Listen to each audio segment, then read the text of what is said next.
That the amendment be agreed to. Ms Lauder. Thank you, Madam Assistant Speaker. Now, the benefits of hydrotherapy are well known and have already been talked about today. The people who use hydrotherapy services know this as much as anyone, and they use it for a variety of conditions. And I would like to speak to this as the Shadow Minister for Seniors, because many older Canberrans have approached me about this proposed closure of the hydrotherapy pool at the Canberra Hospital, expressing their concerns. And nowhere has this concern been greater than in the south of Canberra, especially in Tuggeranong. Many older people have arthritis. It's something that is more common as you age. Not only, but certainly can be associated with ageing.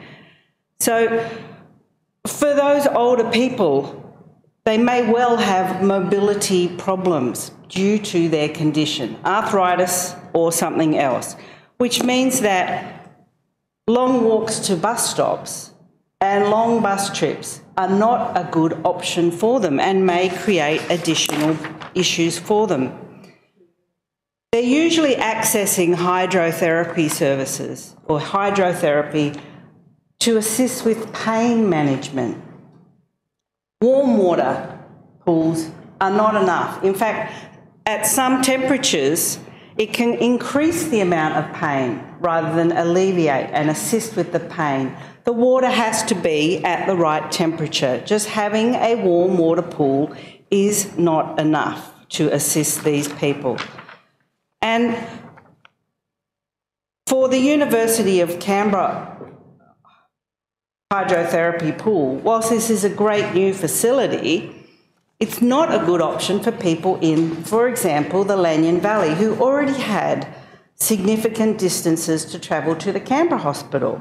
So, for example, I've taken 3 random addresses in Lanyon Valley and what it would take for them to get from their address on a Wednesday morning to the University of Canberra hydrotherapy pool.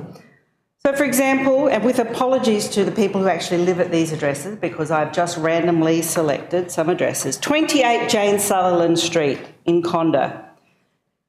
It's a 600-metre walk to the nearest bus stop. Who knows how long that will take if you have mobility issues? Perhaps not the 8 minutes suggested on the travel planning website. It's then a 3-hour, 10-minute return trip to the University of Canberra Hospital and back, plus the time spent walking into the pool, getting changed, having a therapy, getting changed, walking back to the bus stop. That's right.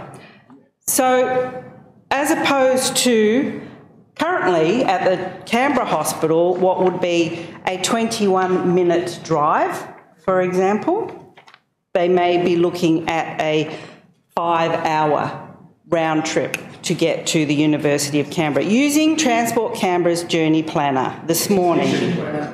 Expedition planner. From Banks, 11 Crespin Place, the time is slightly longer. 11-minute walk to the nearest bus stop, 700 metres, and then 1 hour 42 minutes one way on the bus, which makes a 3-hour 24-minute return as opposed to the 3-hour 10-minute return from Conda. In Gordon, using 45 Clem Hill Street, it's again a 3-hour 24-minute return plus an 8-minute, allegedly, walk to the nearest bus stop at 500 metres away. This is just not feasible for someone who is experiencing severe pain and mobility issues. If we're serious about wanting people to use the bus, we need to have a better bus network, but we need to have these facilities closer to where people live.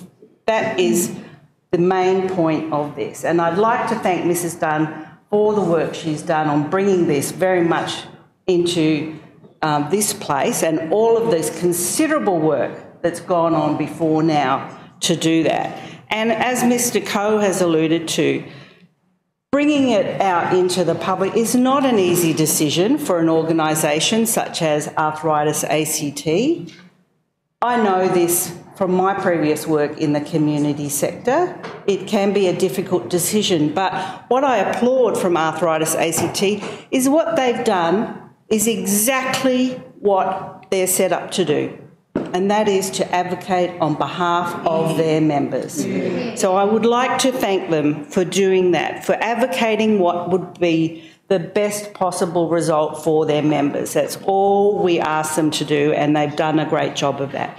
So for seniors generally who've expressed their concerns to me about the closure of the Canberra Hospital pool, and especially for those in the Lanyon Valley, but Tuggeranong as a whole, who have such a distance to travel already to their hydrotherapy pool, which is pretty much doubled to go to the University of Canberra hydrotherapy pool, I'd say to you, to those people, all is not lost yet.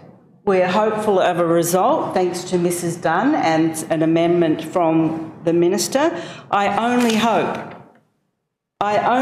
we don't revert to the position of saying that the 31 to 32 degree pools at Lakeside Leisure Centre or the new Stromlo one is the solution, because that is not the solution for the people who need access to hydrotherapy. Question is the amendment.